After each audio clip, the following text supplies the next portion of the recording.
Yeah.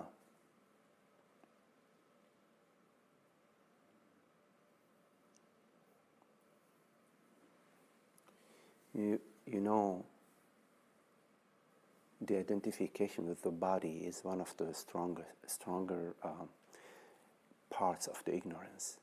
When we identify with the body, and in the identification with the body, that's how the I, the me, is created. And then there is a concern about what's going to happen to me as a body, you see. And this concern is made out of thoughts and sensations. They're like some toxic acid-like contractions in the body, and the thoughts and the body, they contract around this, what's going to happen to me as a body in time, you know. This and there is then immediately in the space there is the mortality. You can't avoid the mortality of the body, which we are very aware of the mortality of the body. Then there is, that I am going to be, I am mortal. And then there is a concern about the fear of death and the my mortality.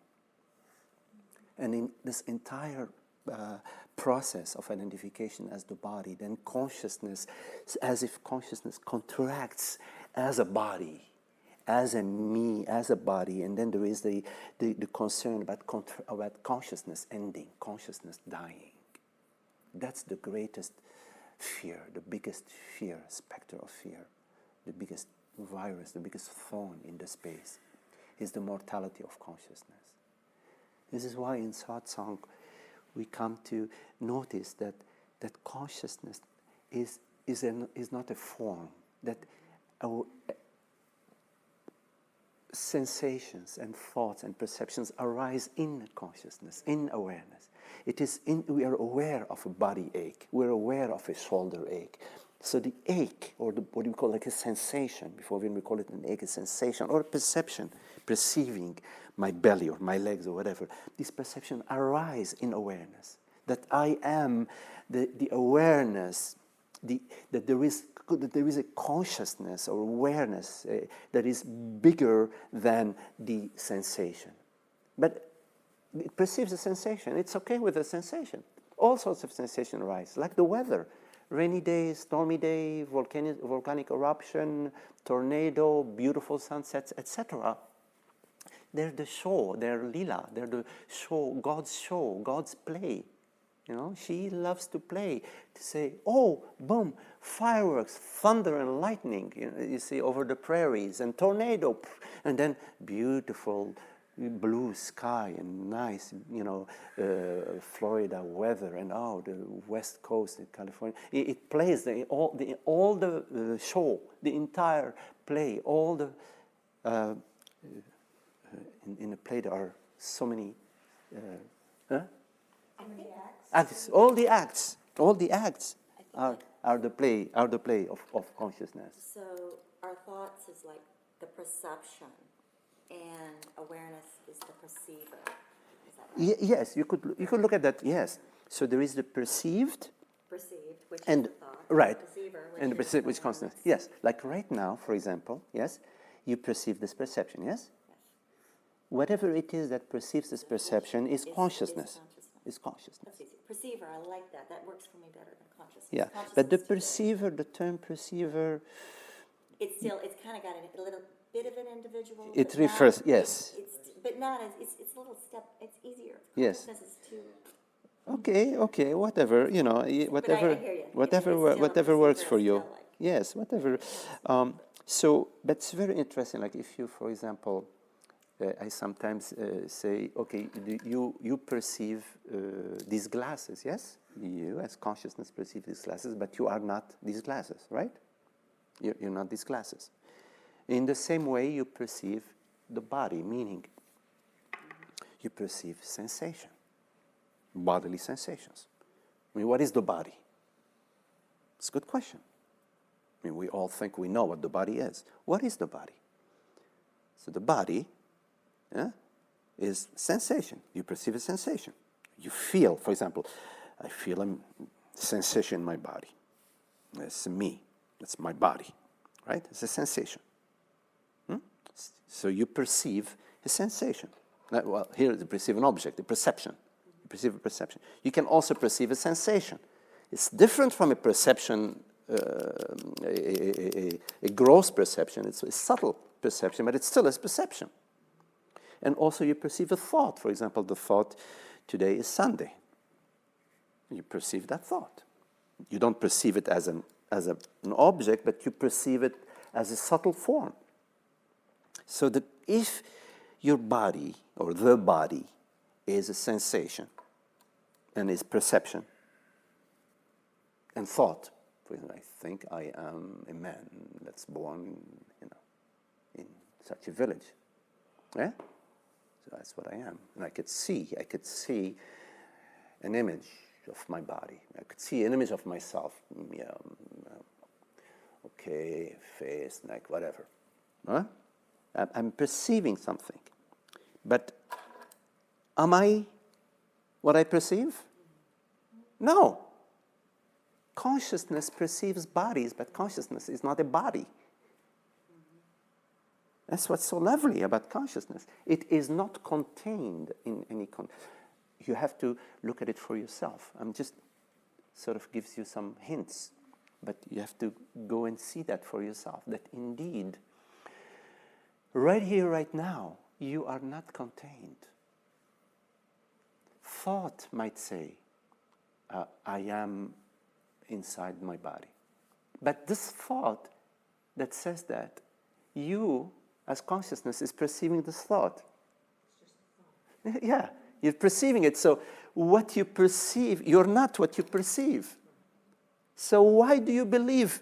If on these glasses there was a piece of paper saying, you are these glasses. So you just look at these glasses and it says, you are these glasses. Would you believe that? No, you would say, of course I'm not these glasses. But when you perceive a thought that says, you are this body, you believe it. Well, why? Our consciousness is trapped in the body, though. Because I've had experience where I've been outside of the body going, whoa, I look so different from the outside than I do the inside as a little girl. But the consciousness is most definitely stuck in this body. Well, that's what I'm kind of contemplating here, because in a deep meditation, you're not your body. You're clearly out of body. You're not your body or your mind. So consciousness is kind of capable of getting that the body and mind are kind of happening on a different dimension, and at some point, awareness of body, let's say tension, which is somewhat manifest by thoughts, becomes not even a sensation, but just a kind of a throb, and then kind of disconnects from consciousness. So it just kind of dissolves. I mean, that's what I see as what it's getting to. That the fundamental is I'm not really in body or mind. So I'm just kind of letting consciousness that be true. I'm trying to flow to that truth. That's what I'm seeing. That's Yeah. Magdi's Right. So you can go at the energetic level, which is very lovely. So when you go at that energetic level, it transcends thought, which is very, very beautiful. This is a direct path. But coming to what you just said, you said that, consciousness is in this body, right? Yes. Yes.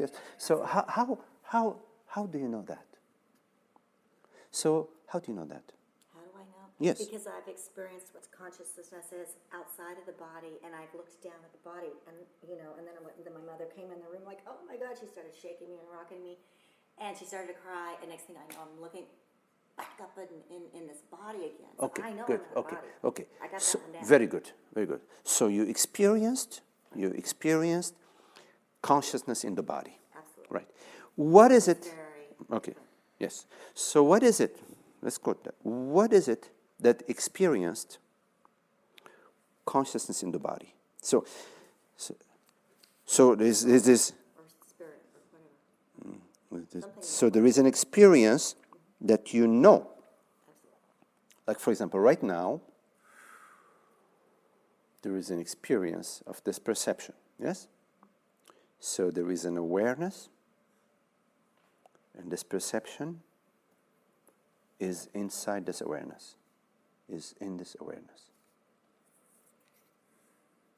There is this perception, and there is an awareness of this perception, yeah?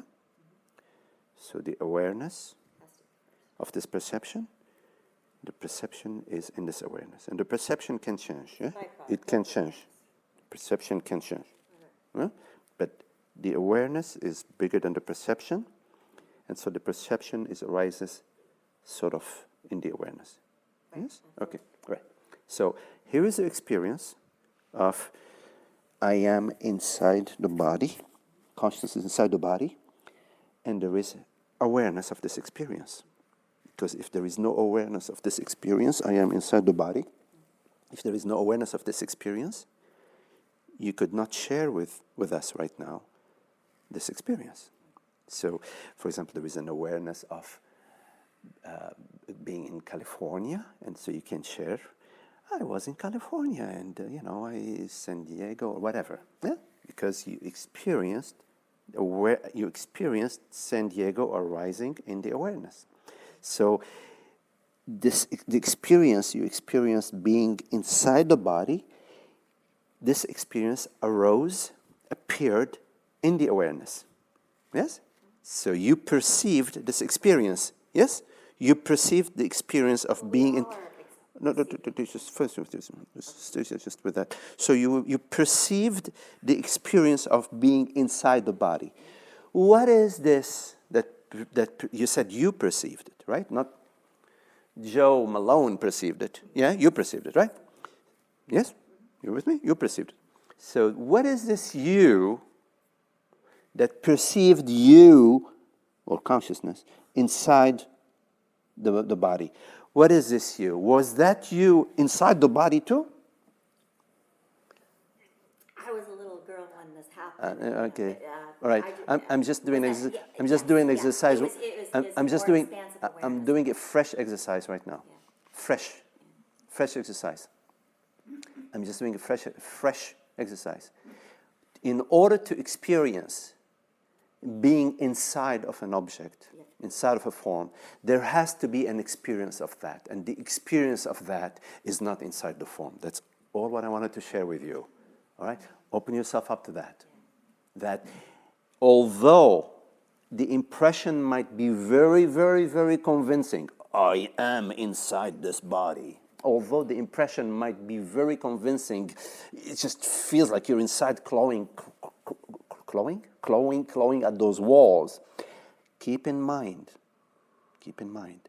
that there is something that is perceiving that. And be interested in that perceives the experience and not in the experience. Right.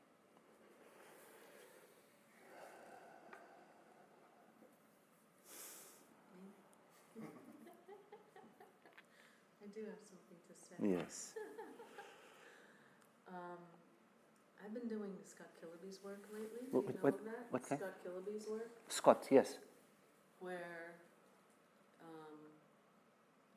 you isolate the thought from the pictures, from the sensations, and when you do that, you're able then to feel the sensations as they were originally meant to be, say, without getting stuck. And my experience has been, once I'm able to feel that without the words and the thought attached, without the pictures, right, that it just evaporates. And then that sense of self evaporates with it. Mm-hmm. So there's a sense of freedom that I'm gaining from this work. And it's freaking amazing. Yeah. It's like a concrete way for me